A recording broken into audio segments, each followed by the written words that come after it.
USA is terrified of our power. North Korea ambassador hails Pyongyang's nuke program. North Korea's ambassador to the United Nations told world leaders the USA is terrified by the incredible might of the hermit state's nuclear powers. And they added that North Korea was a responsible nuclear power, a peace-loving state, and will sincerely fulfill non-proliferation obligation.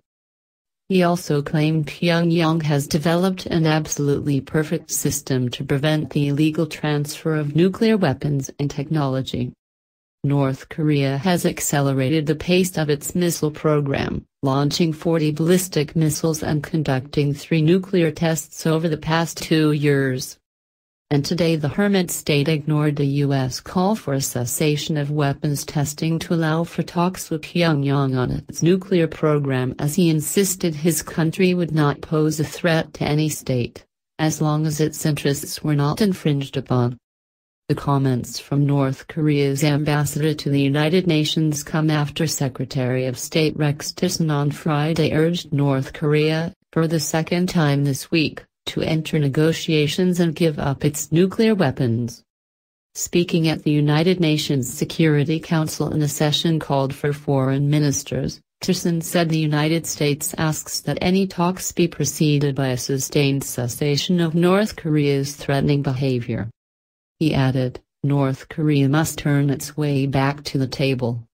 The pressure campaign must and will continue until denuclearization is achieved. But the White House distanced itself from Tillerson's remarks and said that now is not the time for negotiations. North Korea has made clear it has little interest in negotiations with Donald Trump and his military chiefs until Kim Jong-un has developed the ability to hit the U.S. mainland with a nuclear-tipped missile.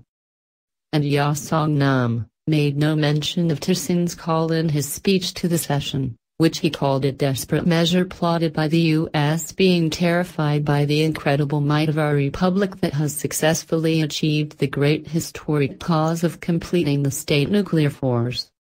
Japanese Foreign Minister Taro Kono told the Security Council that any lull in missile tests did not mean that North Korea was sitting idly. He said, the latest launch was conducted 75 days after North Korea's provocations in September.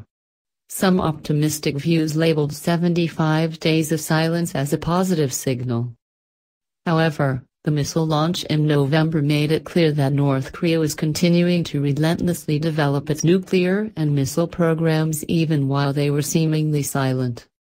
Tillerson also urged China and Russia on Friday to increase pressure on North Korea by going beyond the implementation of UN sanctions, which have been ratcheted up since 2006.